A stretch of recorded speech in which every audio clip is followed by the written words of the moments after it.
And this time we'll be talking about reinforcement learning for natural language processing. As usual, the first part is kind of a recap of the reading material with a couple extra comments. And the second part is covering stuff that wasn't covered in the reading material. So what is reinforcement learning? There's a number of ways you can define it, but probably one easy definition is that we have an environment X. This was also called the state in the reading material. We have the ability to make actions A. So that in the reading material, X was the image A was up or down, and we get a reward R, which is whether we win the game or not, plus or minus. Yeah, and that's the example. But you can think of any number of things like this. So if you're playing Go, obviously your reward is, or your environment is a Go board. A is where you place a stone on the Go board, and R is whether you win the game or not. If you are, let's see, if you're walking down the hallway, your environment is the hallway around you. Your reward is whether you get to where you want to be or not, or whether you trip or whatever. Trip and embarrass yourself or whatever. So basically, a lot of things we do in real life can be formulated like this. In NLP, people use reinforcement learning for a number of reasons. And not all of them are the traditional reinforcement learning sense. Not all of them are like we have an environment and we take some actions and we get a reward. They're formulated that way, but that's not actually what they're trying to do. But one example that is a typical reinforcement learning scenario is where we're doing a dialogue. We're talking along and having a dialogue, and then at the end of the dialogue, maybe we get a task completion reward. So if we have an automatic trip booking system, if we go through and the person gives us their credit card number and pays us to book a ticket, and we earn some money, then that's good. We got a monetary reward. If not, then we've failed and wasted some time and made a customer angry or something like that. Another example is where we have some sort of latent variables, which is what we talked about last time. So latent variables require us to make decisions that we can't backprop through, basically. So an example would be if we, based on our decisions, we make a different tree structure for a particular sentence. And based on that, our network structure changes, so we can't backprop through it. So that's another place where neural networks have been used, or reinforcement learning has been used in NLP to kind of solve these problems. In this case, it's not the only way you can solve these problems. You can also solve it in other ways.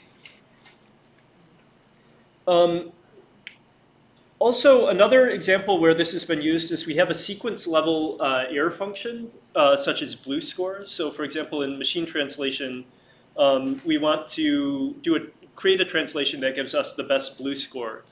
But BLEU score is not differentiable, so we need a way to optimize things in the appropriate way here. For this one, we could do maximum likelihood training. We actually could do supervised training, but we decide not to do supervised training for various reasons. So we could just keep in mind the very top one is the one where we kind of need reinforcement learning. We have no other choice. And as we go farther down, we have a bunch of other options for how to do learning. OK. So this is a review of the reading material with a few extra comments in it. But first, if you talk about supervised learning, we are given the correct decisions. So basically, what we want to do is we want to maximize the probability of making these correct decisions. So X is our input, Y is our output, and we're given Y, so we know we want to maximize the probability of Y. One thing we should note is that in the context of reinforcement learning, there's a term called imitation learning, where imitation learning is basically we're given a teacher, and the teacher can tell us what we need to be doing. And we want to imitate what the teacher tells us. So we have a kind of optimal policy that we want to follow. And supervised learning can kind of be viewed as a type of imitation learning, where we want to imitate the correct answers. There are other methods for imitation learning, and things like scheduled sampling or Dagger or other methods that aren't exactly this also are often called imitation learning. But it's a good term to know. So now I'm going to talk about another thing that will bring us half of the way to the reinforcement learning that we're doing, which is self-training. So self-training, basically the idea is that we sample or calculate the max of our current model. So we take our current probability distribution P of y given x, and we randomly get a sample from that, or we take the argmax of this and get the best sample, or get the best y. And then we use this sample or samples to maximize the likelihood. So the self-training objective basically looks like this. It's exactly the same as the regular maximum likelihood training, except now we're using the argmax, or we're using a randomly obtained sample. Usually we use the argmax here. The one on the right is kind of the typical way of doing this. So there's no correct, one of the interesting things here is there's no correct answer needed. All we need is a model that can give us a guess of P of y given x. And we can train directly on that. So nowhere in this equation do we use the reference. But does this sound like a good idea? Basically what we're doing is we're creating an answer based on our model, and then we're training to improve, like increase its probability.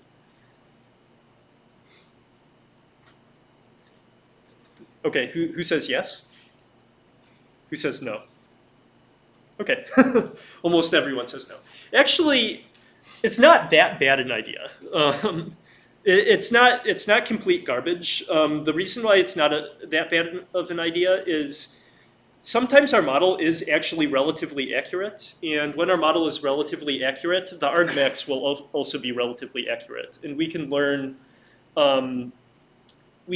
things from basically looking at this argmax and learning consistencies from places where the model gets it right, even if it gets it wrong occasionally. So self-training has been shown to improve the accuracy of parsing and other applications. But in general, training on bad output is not the best idea. There are better things that we can do. One successful alternative of this is called co-training, which was kind of pioneered by Tom Mitchell here. And the idea here is that we have multiple models, and we generate the best one from multiple models, and then only do this additional training on the ones where both of the models agree. So this is like a method that combines self-training with ensembling. So we have an ensemble of models, and where they agree is where we're likely to be correct. And this allows you to improve over either of the two models in general. But this is kind of an aside. Nobody calls something like this reinforcement learning usually. Yeah. For the case where y is structured, how do we decompose the argmax by sampling from the first one? Oh, so we can do search over structured things. We talked about that a little bit. You can do greedy search. You can do beam search. Any sort of search is fine. Is it done generally in case of reinforcement learning, the assumption that the output space is structured? In reinforcement learning, you generally have a sequence of multiple actions. And if you only had a single action, then it wouldn't really be reinforcement learning. So you need to have multiple actions. And in reinforcement learning. For self-training, that's not necessarily the case. In order to call it reinforcement learning, like one of the definitions of reinforcement learning is that you have a delayed reward that is not necessarily given to you immediately. But anyway, the reason why I introduced this is it gives a really good transition into the next thing, which is policy gradient. So policy gradient is exactly the same as self-training with, or the form of the equation is exactly the same as self-training with sampling, except that we additionally add a reward term. We additionally scale this, this loss by a reward term. So the only thing here is that we inserted that r y hat y, where y is the correct answer, or y. Actually, that r, I probably shouldn't put that y in there. It should be just r y hat. So whatever whatever reward we get for taking this sequence of actions. And that, sorry, that should actually not be L self. That should be L reinforce. So the result here is that self-training, you know, it will always give you the same. You'll always be training the same amount towards each sampled output. But now, instead of training the same amount for each sampled output, we train more for outputs where we get a high reward and less for outputs where we get a low reward. Or if we get a negative reward, we'll actually work to reduce the probability of that output.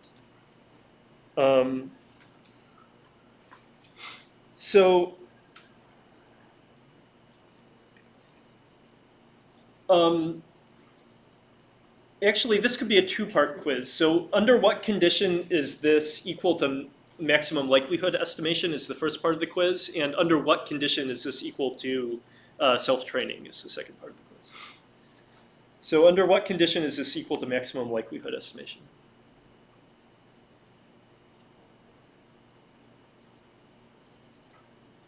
The reward is constant. The reward is a constant. That's actually self-training. Yeah. So self-training, if the reward is a constant 1, then this is self-training. Yeah. Yeah. The reward is 0 when y hat is different from y and 1 otherwise. Yes, exactly. So when your reward is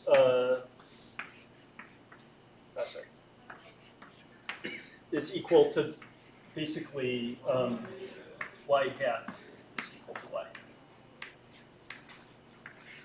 So the so basically you can see this maximum likelihood estimation is a type of this reward. But the reason why this becomes interesting is because actually we have lots of other different rewards that are not just the 0-1 loss. And also, maximum likelihood estimation assumes that we know the correct answer, while this doesn't have to assume we know the correct answer. We can get a reward that doesn't explicitly give us information about the correct answer. Any questions about that? Okay. Everybody following? Yeah. Okay. So then we move to the problem of credit assignment. So credit assignment is the big difficulty in reinforcement learning. In fact, it's basically the only difficulty in reinforcement learning, which is that we don't know which action led to our reward. We don't know what thing we did to basically get this reward. So the best scenario here is, the best scenario would be that we get an immediate reward. So we get a reward of 1 every time because we took the action at number 2. The action at number 4 was bad, so it reduced our reward. Action number 5 was good, and then action number 6 was the best of all of them. And if we know this, then basically we can raise the probability of the good actions and lower the probability of the bad actions directly. It'd be a type of reinforcement learning. But unfortunately, what we get is something like this. So we get a reward at the very end of our rollout or our sequence of actions. So then we basically have to guess which of these actions here actually resulted in us getting this +3. There's other cases that I didn't put on the slide, but sometimes in the,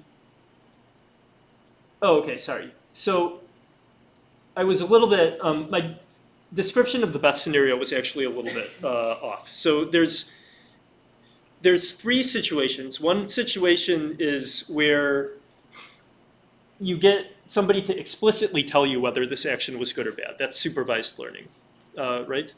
The second one is where you get a reward every once in a while at every action, but you don't necessarily know whether the reward that you got at A2 was because of A2 or because you did A1 and then A2.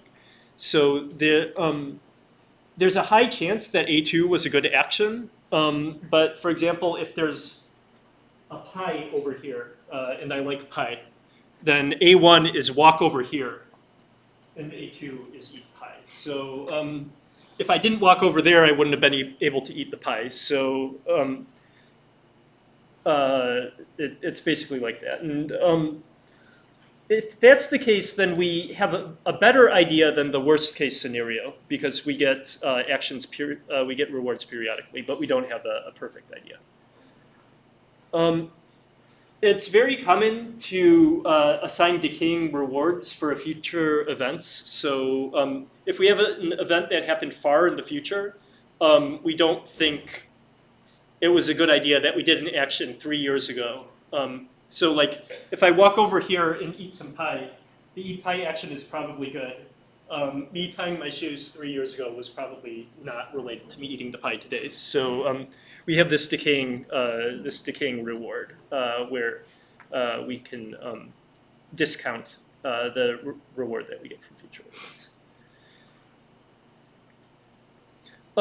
So that's kind of the overview of reinforcement learning according to the reading.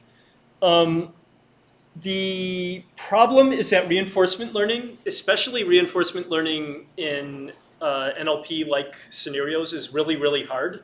And it's very hard to get it to work properly. So probably, as you saw from the reading and my explanation now, policy gradient is extremely simple. It's an extremely simple algorithm, and it's very easy to use. But it doesn't work out of the box most of the time. So the biggest thing is how do you actually get it to work for your problems? So what are the problems with reinforcement learning? So I've talked before about methods that sample outputs and optimize towards those sampled outputs. And the problem with these is they tend to be very unstable. They tend to, because they're not considering the whole hypothesis space, they tend to fluctuate a lot based on the samples you get. And they are particularly unstable when using a bigger output space. So like all of the words in a vocabulary. And this means that reinforcement learning is not a great idea for something like machine translation, where you need to choose from 20,000 words every time. It's a better idea for something where you have to make a binary decision multiple times, because a binary decision you can doesn't have a whole lot of different combinations that you need to pick from, so it will be much more stable. So basically, the larger number of decisions you have, the less a good idea using reinforcement learning is usually. So the first thing that is very common to do to stabilize reinforcement learning is adding something called a baseline. The baseline has a very simple, intuitive explanation. So the basic idea is that we have expectations about what reward we're going to get for a particular sentence. And we have two sentences that we want our machine translation system to translate. And it says, the first one is, this is an easy sentence, or part of speech tag or whatever. The first one is, this is an easy sentence, and the second sentence is buffalo, buffalo, buffalo. Does anyone know about buffalo, buffalo, buffalo? Have you heard this before? So let me see if I can get the number correct.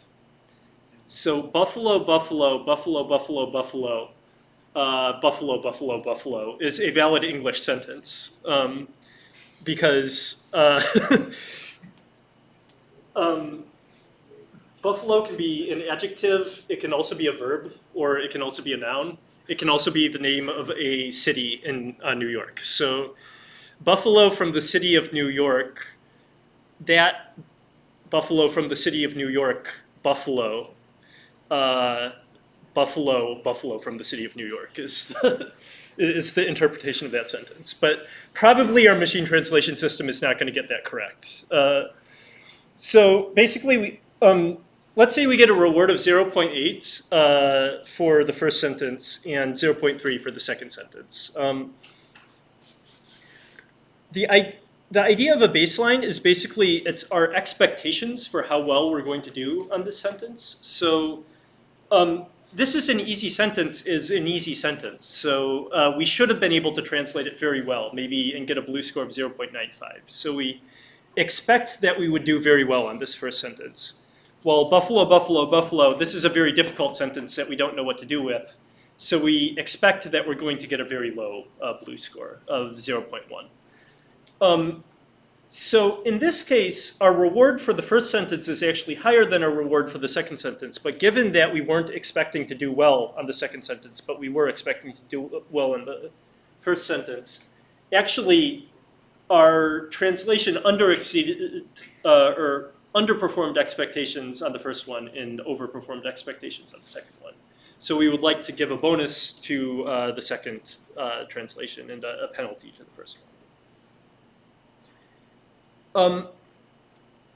And what we do is, instead of weighting our likelihood by the actual reward, we weight our likelihood by baseline minus reward.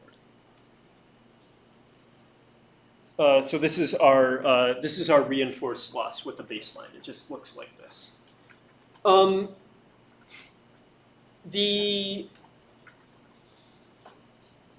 You can also explain this from the point of view of from like a mathematical point of view. Basically, the motivation for this is it's reducing the variance of this reward.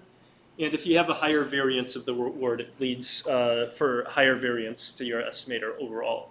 But having this baseline helps reduce that. So that's the motivation. One very important thing is that you should not be doing backprop through this baseline. This baseline kind of needs to be independent, or not entirely independent, but it needs to not be updating the parameters of your model, because if it's updating the parameters of your of the other part of your model, it leads to dependencies that don't cause it to not optimize properly. Yeah. What does baseline means here? Okay, so baseline normally means the method that you're comparing your method against. Okay, I won't try to be clever, but here. We have the assumption that baseline is much better than our current method, or? So our baseline is just predicting. Basically, what the baseline does is it predicts the reward, and it predicts how well we're going to do on this sentence. Then we actually try to do things, and then we get a reward at the end. And if the things that we actually tried to do are better than we expected, better than the baseline, we give a bonus. Yeah. But the baseline would already be tuned on the validation set, right? So isn't it like kind of cheating to use it or not? It's not tuned on the validation set. It's tuned during training, actually. And the way you train the baseline, I think I mentioned this. Yeah, I still have a little bit more on baselines, and then maybe we can get back to that later. So, so how do we calculate the baseline? So basically, the choice of a baseline is arbitrary. It doesn't You could set your baseline to 0 and then just multiply by the reward, and that would still be perfectly fine as your training algorithm. One common way to train the baseline is to predict the final reward using, linear regression. I'm missing the regression there, from the current state. So basically the idea is if you have a decoder in neural machine translation or whatever, that will be doing something to the end of the action sequence. Based on that decoder state, you predict how well the reward that you're going to get at the end of the sentence. And this is trained during using linear regression during the process of training. So it basically knows a little bit about what your model is currently thinking, and is able to use that to predict how well it's going to do on the rest of the sentence. You can predict the word on a sentence level or a decoder state level. I've seen both of these used in a number of papers. Another method that I just heard about very recently, but has been around since 27 years ago, is using the mean of the rewards in the batch of the baseline, or using the mean of the rewards of the batch and then normalizing by the variance. So you get you basically get something where sentences where you do better than average for the batch, you improve. Sentences where you do worse than average for the batch, you decrease. So this one's kind of nice in that it's not parameterized. You just need to calculate this directly from your rewards from the batch. Yeah. Is that mean of the rewards also calculated from the baseline? Or? Oh, this is the baseline. So this would mean that your I see. That would mean that your baseline value is actually equal to the mean for the batch, basically. I don't understand actually how to use linear for the translated calculation. So you predict the reward. You don't actually calculate the reward. So basically, you have your hidden state at time step t, and then you have a linear regression model, which is just like W baseline plus B baseline. And then this tries to predict your reward. So the baseline model is pre-trained some data. Yes, and it's you train the baseline model, and you actually train this with a linear regression loss, where R is your actual reward that you got for that sentence. So every time you do an update of the model parameters using the reinforced loss, or the policy gradient loss, you also update the parameters of your baseline to make its predictions more accurate. Yeah. Is the concept of baseline specific to reinforcement learning? Because it stops us from applying the same thing in encoder-decoder model for machine translation, where we try to predict the blue score at every step, taking the predictions which have already been done, and same recursive function. I think what you're describing is actually almost exactly what they do when they apply reinforcement learning to machine translation. So yeah, I think that's basically that is reinforcement learning. Yeah. Is the second option better compared to the first one? It's non-parametric. Honestly, so the question was, is the second option better than the first one? Honestly, I have not done extensive enough experiments with both to tell you the answer. What I can tell you is that the first one, if the baseline gets to be very inaccurate, it can make your model training unstable. Especially if you have something like a big reward or a reward that fluctuates a whole lot. This would have the advantage of not having that problem. The second one, on the other hand, what if you have really long sentences and really short sentences in a batch? And really long sentences tend to have a bad loss, and really short sentences tend to have a good loss. That would mean you would be giving a bonus to all of your really short sentences and giving a penalty to all your really long sentences. So that also seems like a bad idea, right? So I think you need to be careful about using the second one and make sure that for all your examples, the expectation of the loss should be approximately the same. So. Yeah, interestingly, I just read one paper called Self-Critical Sentence Training. I think the idea is quite similar to the second one. It's last year. Okay. Okay. So self-critical sentence training. Yeah, self-critical. Okay. Well, so apparently there's another paper, self-critical sentence. Seems to see it's 20 years ago.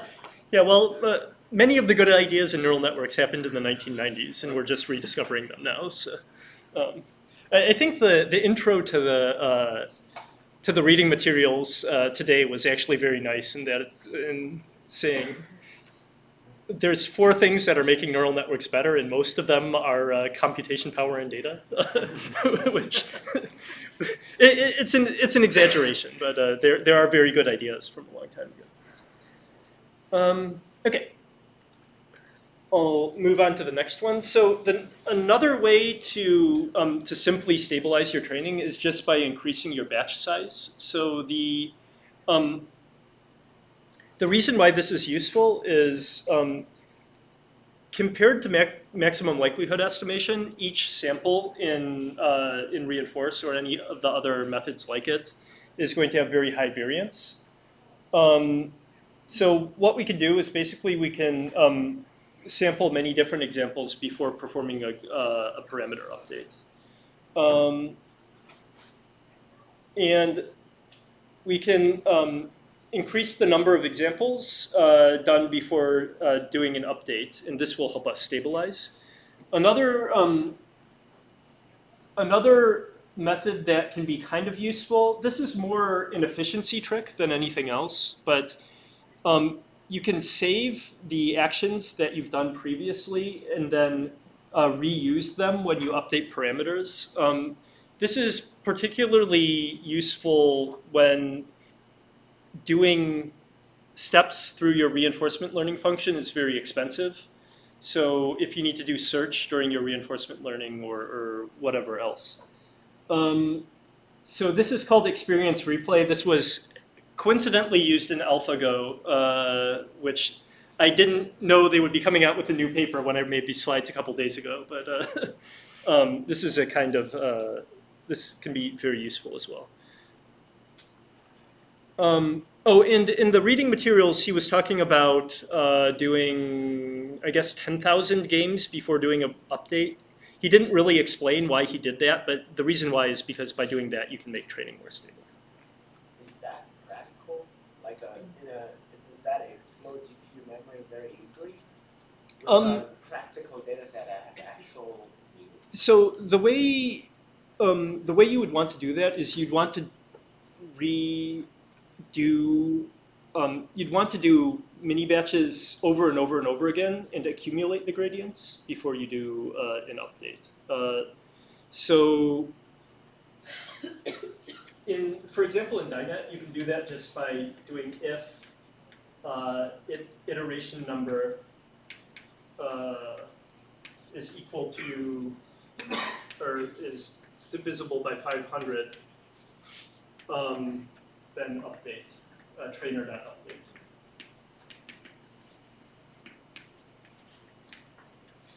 So if it's not equal to 500, you just accumulate the gradients, and if you, on the 500th one, you actually do an update, yeah. There's actually a similar idea called replay memory, where you save like the past 50,000 iterations, and then you like randomly sample like 32 of them every train step, and then you're also like adding things to it. So I guess like, and that does tend to eat into your GPU memory quite quickly, as you might understand. But is that different from experience replay, or is it? So like you randomly sample from like the last like 50,000 interactions, right? Okay. You randomly sample a couple of them. I'm not sure if that's just another name for it. I think that might be the same thing as experience replay, but I guess it's called replay. I think what you're talking about is what they do for Q learning when you want to do updates with uncorrelated samples. So you install the history and then you sample uncorrelated. So there's another really interesting thing related to this by John Langford. Oh, one thing I should mention is John Langford is giving a talk here very soon, and if you're interested in reinforcement learning, you can go talk to him, and he's one of the people who kind of invented a lot of the stuff here. He knows much more about it than I do, so his talk should be very good on contextual bandits and lots of other stuff. But he, hang on one second and I'll get to you. But he has another very interesting thing where basically you can take, it's called multi-world testing, I believe, where you can basically take things that you sampled from a different policy than your current policy, but you could still use them to update your system. And that's really useful if, for example, you have an agent that's working in the wild, doing something in the wild, and then you want to go back and use the data you accumulated to optimize your current learner after you've come up with a new and better model. So that will be particularly relevant to people who are doing dialogue, for example, and we're doing the Alexa Prize Challenge or whatever. You've accumulated a whole bunch of data from your Alexa Prize bot, and you want to go back and use it to train your nice reinforcement learning model. So that would be one thing to look at for people there. Sorry. Yeah. I think his talk conflicts exactly with this lecture. Oh. That's a problem. What day is it? It's Tuesday. Okay. Let me take a poll about what to do about that, because I think that would be very useful. It's next Tuesday. Okay. Okay, I think that would be very useful. So I'll consider what to do there. If people want to go, maybe I'll let people be excused for that and make up the quiz later or something like that. Okay, so let me move on to the next thing. So warm start. This is something that's really useful for reinforcement learning in NLP. It's super simple. You just start training with maximum likelihood, then switch over to reinforce. That being said, this only works in scenarios where you can use maximum likelihood estimation in the first place. So I listed at the very beginning of the slides 3 scenarios where we use reinforcement learning. That will only work in the 3rd scenario where we actually know the correct answer, but we want to use reinforcement learning to optimize a different evaluation measure. It won't work where we're inducing latent structure or where we don't know the correct actions. So an example of this is Mixer by Runthrough et al., where basically they gradually transition from MLE to the reinforcement learning objective, and then they randomly choose which one that they want to use. And this is actually implemented in the demo code, so I think Dan will Dan will talk about that in a second. Before we do that, I would just want to talk about this. So reinforcement learning is really, really popular now, or it has been very popular for the past year or so. But I think one of the lessons that I want people to not forget is applying reinforcement learning to NLP is very, very difficult to stabilize it compared to like maximum likelihood objectives. But that's not to say that it's not worth doing. If you're in a setting where the correct actions are not given and the structure of the computation depends on the choices that you make, or you're working in a situation where you genuinely get a reward at the end, yes, you should use reinforcement learning. You have no other, you basically have no other choice to optimize things here. If you're in a setting where the correct actions are not given, but the computation structure doesn't change, so an example of this would be machine translation. Or no, it wouldn't be machine translation. An example of this would be like an RNN-based model, where you don't know the correct actions, but you just run an RNN regardless for 10 steps and get a result. If that's the case, you can also use stuff like differentiable approximations, the Gumbel softmax. This might be more stable than this. And there have been very good results about applying these kind of differentiable approximations to things like machine translation problems optimizing for BLEU, or machine translation problems with adversarial networks, which I'll talk about next time. If you can train using MLE but want to use a non-decomposable loss function, you can use warm start methods to do a more stable start.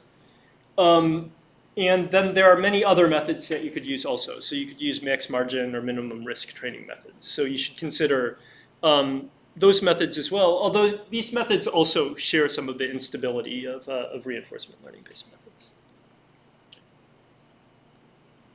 Okay, so are there any other questions of this? If not, we'll have a short run-through of this by Dan. This is based on the, you can come on up. This is based on the BiLSTM tagger that we did before that we used as an example of lots of different kind of training algorithms. So this is an example of incorporating that here. So here we're using Mixer. So in Mixer, when you start training, you first start with just normal MLE.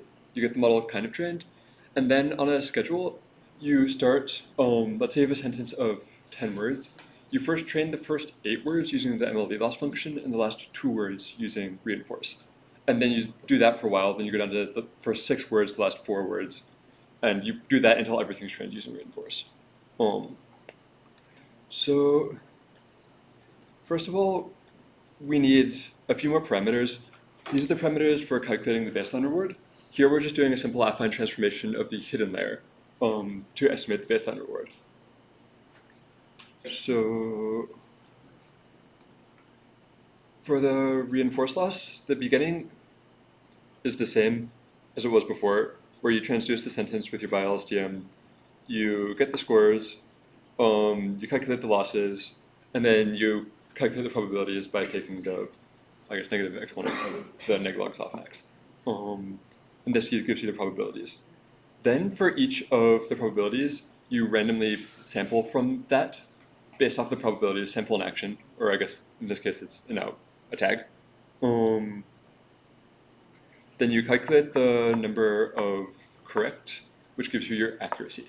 So here the accuracy is the reward. We're trying to directly train against the accuracy. You then calculate the baseline by going against, with this affine transformation there. So we have both the baseline and the rewards calculated. So we need to do this multiplication. So we're doing this in 2 steps. First, we're just taking this, we're subtracting the baseline from the reward. We need this no backprop here because we're not backpropping through the baseline here. Because if we did, that would update the words and create this weird circular dependency, which will mess up training.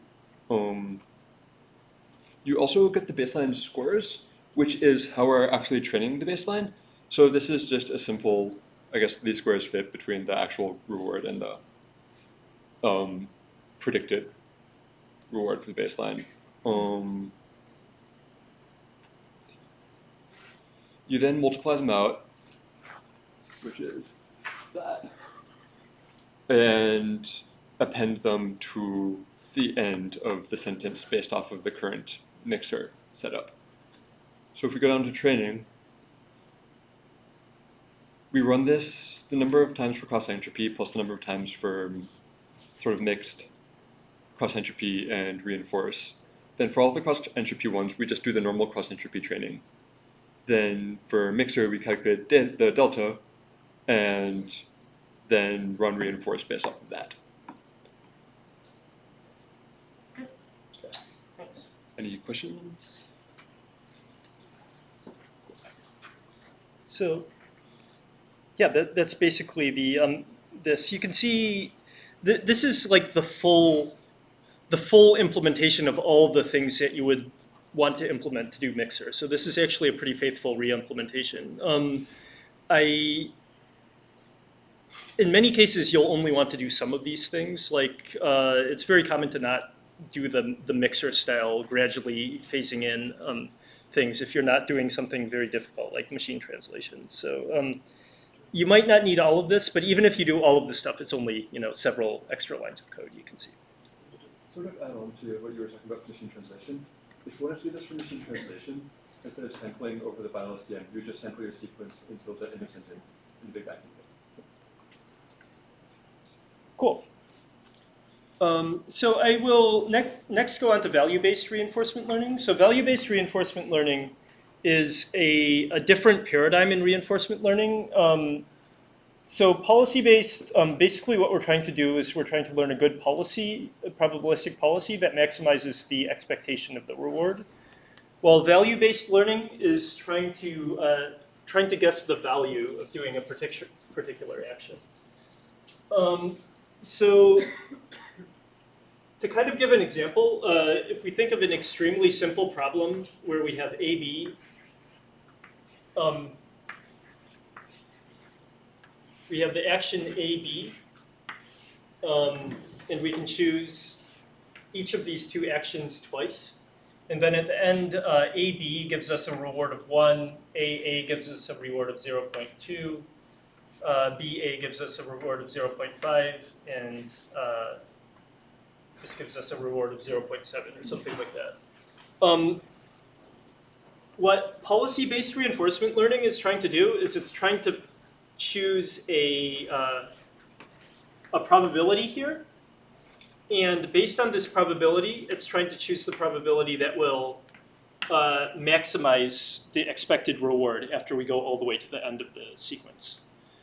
On the other hand, what value-based reinforcement learning is trying to do is it's basically trying to look into the future and say, given our current policy, if I take this action now, what is the final reward that I'm going to get? So if we follow the current policy, the best final reward that we can get is 1 here.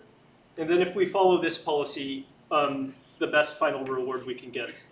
Or let's say we have a policy that's perfect at picking the good one for the last action.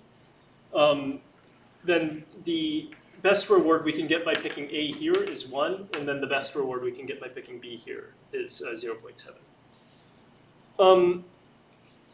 So to formalize that a little bit, you have a state S, and you're trying to estimate the value of each action.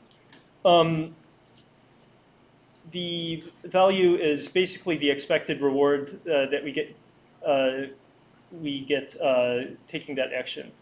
In a sequence-to-sequence model, for example, our state would be the input and the previously generated words. The action will be the next word to generate.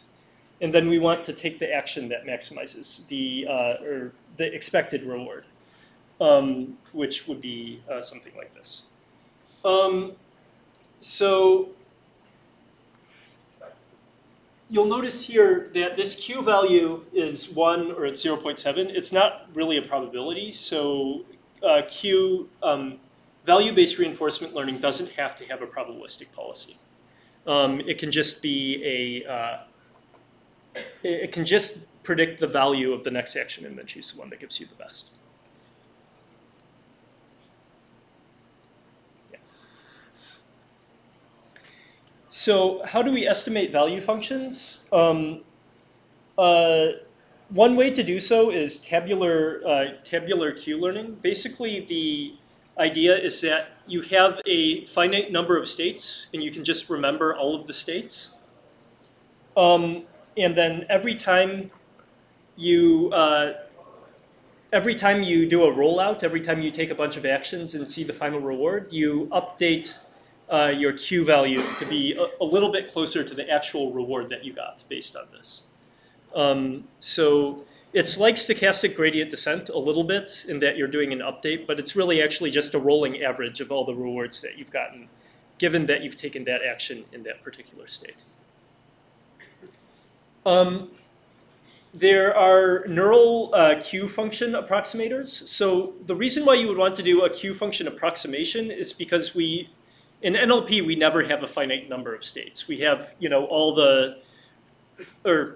we very rarely have a finite number of states. We have all the sentences in English as our input, which means that we won't have a state, a single state that we can remember things over. So what we do instead is we take in features of our current state, maybe all the words in the input sequence. We run them through a neural network, and we use that neural network to predict the state, the action value function.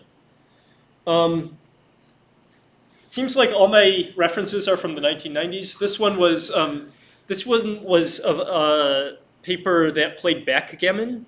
Do people know backgammon? It's another board game like Go, and this was the first paper that played backgammon at the professional level, apparently. Yeah. Is there any way to reduce action space? We have to look for to get calculated reward. Yeah.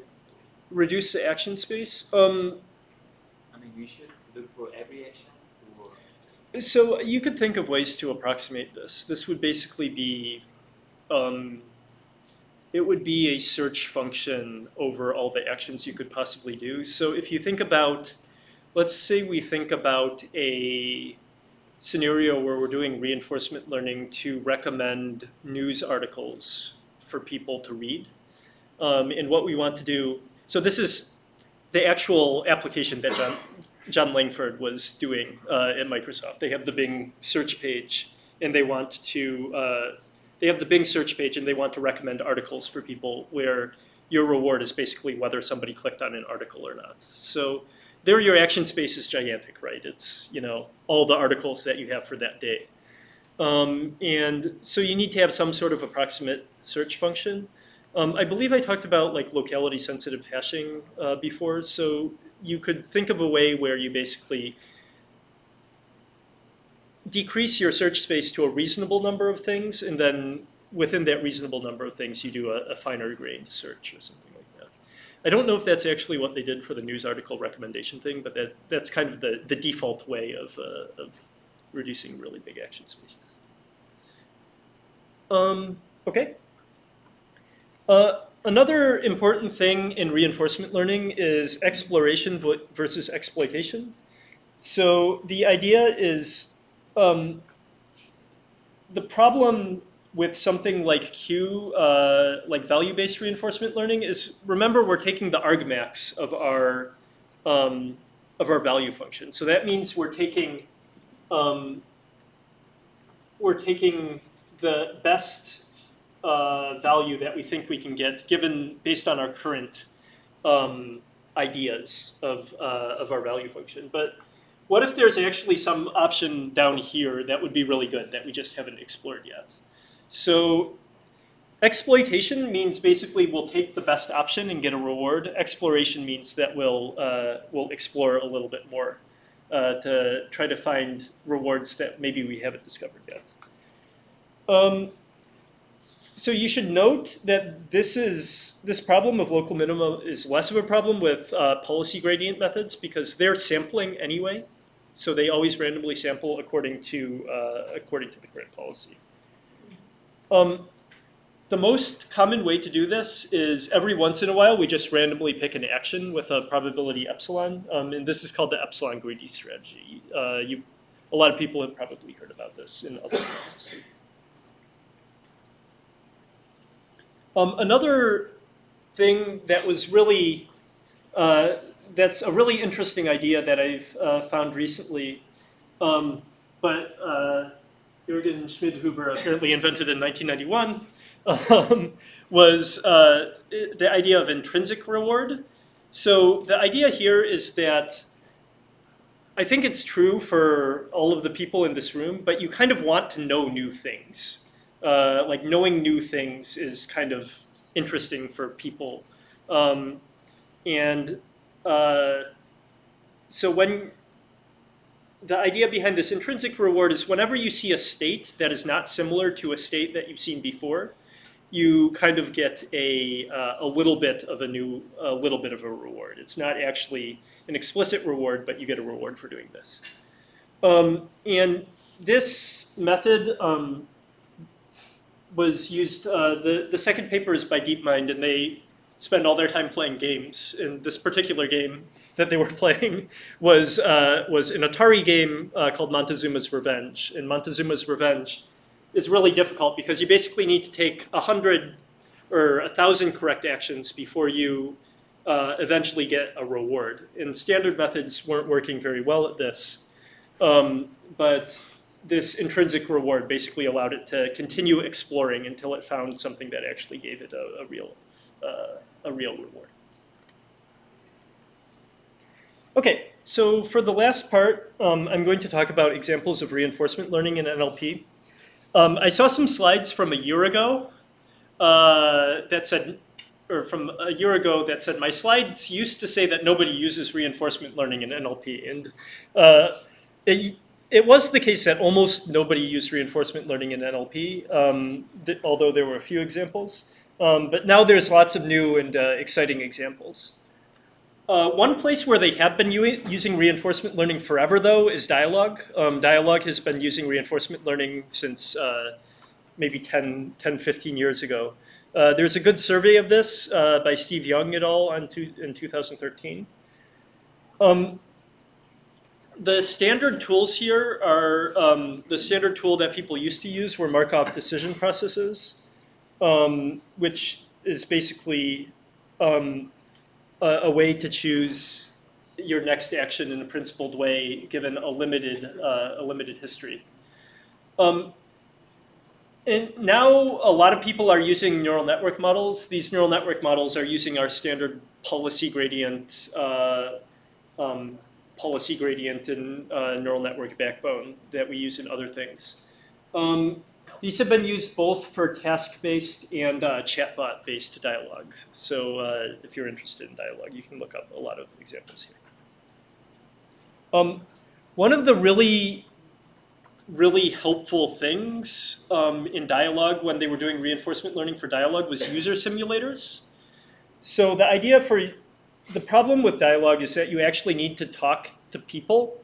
And if you give people a really bad dialogue agent, they won't want to talk to it. So you have this problem that you need data to train your good dialogue system, but you can't convince anybody to talk to a bad dialogue system. So you have this chicken and egg problem. The solution that people have used for a long time is to create a user simulator that just basically generates more data for you.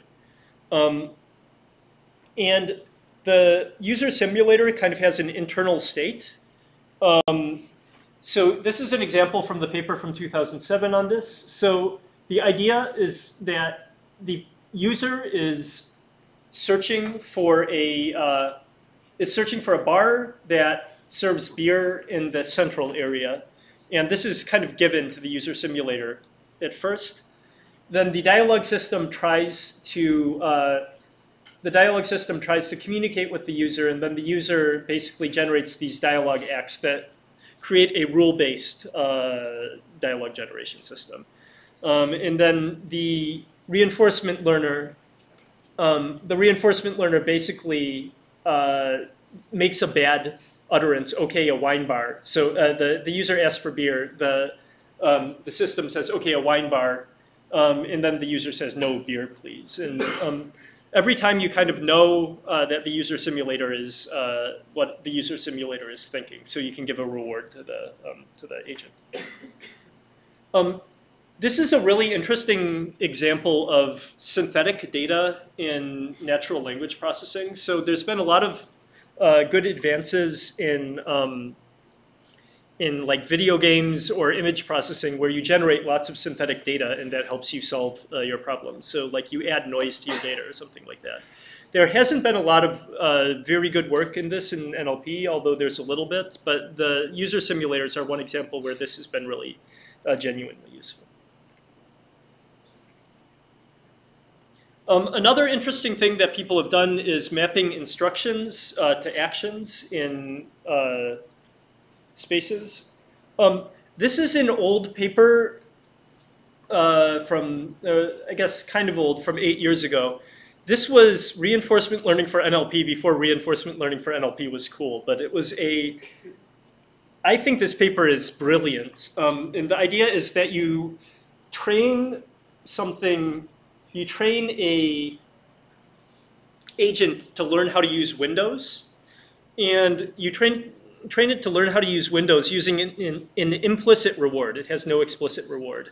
And the only reward that it gets is you have this series of instructions, and you can match the series of instructions with something changing on the like Windows computer screen or whatever. So this is like a version of implicit reward. When you do something and it seems to work properly, you get an implicit reward. And then you also get a reward if the text in the manual matches the text on the screen. So if you do something totally unrelated, the text in the manual won't match the text on the screen. But if you do something related, then it will match. I think this is, I think this won best paper at some NLP conference, and it definitely should have. There's also a couple papers recently on handling visual instructions with neural networks, and Yoav Artzi, who's going to give a talk here at the colloquium very soon, is one of the co-authors on this paper. So I'm hoping he'll talk about this, so I don't need to talk about it now. Another example that I've been kind of hinting at is reinforcement learning for making incremental decisions in machine translation.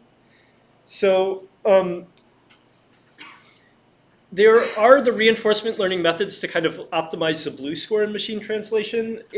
Another example that I like because I wrote a paper on this is deciding when to translate before you get to the end of the sentence. So let's say you have an earbud microphone or something like that that you can put in your ear and it will translate for you. That's great if it has great translation accuracy, but if it has to wait until the end of the sentence before it starts translating, you can think my sentences here are taking 30 or 40 seconds before I finish talking. And if you had to wait until I finished talking before you heard my translation, then I probably would already be switching slides to the next slide and you'd be kind of lost. So the idea behind this is that we can read in part of the sentence, then we can start translating once we've read part of the sentence. And we use a reinforcement learning method to basically decide when to start translating. So here, the example, the blue is when you wait for more input, and the red is when you've heard enough input and you know you can start translating. So you can see it waits until last night we served Mr. X, the translation is last night we served Mr. X a beer. And so once it's gotten up to the point beer, it can do last night we served and then do some other stuff there. I have a lot of beer examples today, I don't know. Another interesting one recently is RL for information retrieval. So the idea, or information retrieval, or the first one's actually, oh, sorry, go ahead.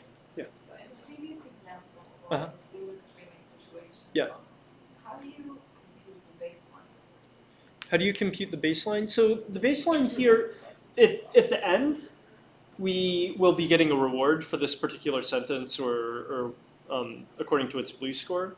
So always you're calculating the baseline based on the decoder state or based on whatever information you have at that time. So here you can just calculate the baseline based on the decoder state or the encoder state or whatever information you have when you make a decision.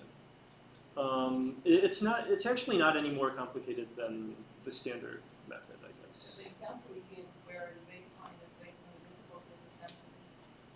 Oh, okay. So in this case, your baseline will be bad at the beginning of the sentence, and it will get progressively better. One important thing, though, is that the baseline is only necessary at training time, so you could theoretically calculate the baseline using all the information in the sentence. Because at training time, you know the whole sentence. So it's not actually a big problem. Any other questions about the ones so far? Okay, so the next one is, this is a kind of clever application of reinforcement learning to information extraction. So the idea is basically you have a news article, and they're asking you to summarize the information in the news article, like who is the shooter from this news article, and how many people were killed in this news article. It's kind of a morbid extraction task, but let's say you need to do this. And in this particular news article, it says a couple and 4 children. This is quite difficult for a natural language information extraction thing to get 6. So the idea is basically you have an agent that reads this article, and after it's finished reading the article, you ask it a question, and it says, do I know the answer to this question or not? And if it knows the answer, if it's confident in the answer, it will answer the question immediately. If not, it will perform web search to find other articles that answer it in a more straightforward way. So basically, your actions are try to answer or perform a web search to get more evidence. I thought this was a really cool idea. I don't know if it's super practical, but because web searching sounds pretty difficult, but it worked very well for them.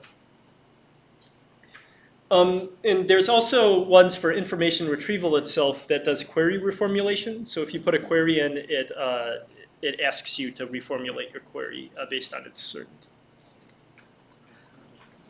And another example is course-defined question answering. So the idea here is that you have a very long document, and based on this document, you want to first pare down sentences before reading each sentence in depth. So the idea is when we're looking for an answer in a document, we don't read the whole document super carefully.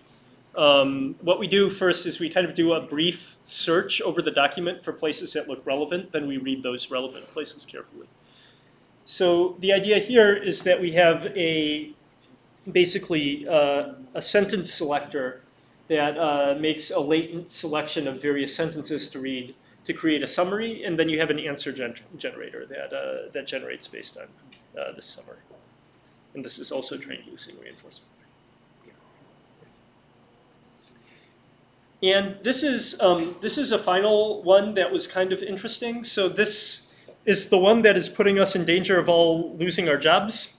So the idea is we want to learn the structure of the neural network that we're using to train our models. So basically, we have the LSTM, which is a kind of complicated function. So we have a learner that just tries new designs for the LSTM, and every time it tries a new design for the LSTM, it runs a language model, trains its language model, and gets a reward based on its language model performance. And then you use reinforcement learning to basically update its design function, and then it designs a new neural network. And if the new neural network is better than the other one, it gets a reward. If your new neural network is worse, it gets a negative reward. And eventually, this is the recurrent neural network structure it discovered that did a bit better than the LSTM after using 250,000 GPU hours or something like that. So.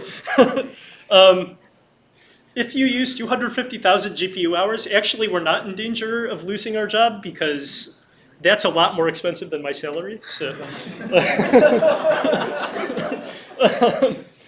so we're still safe, don't worry.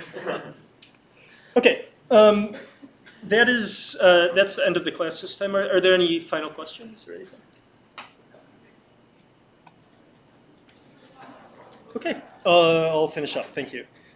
And I'll think about what to do about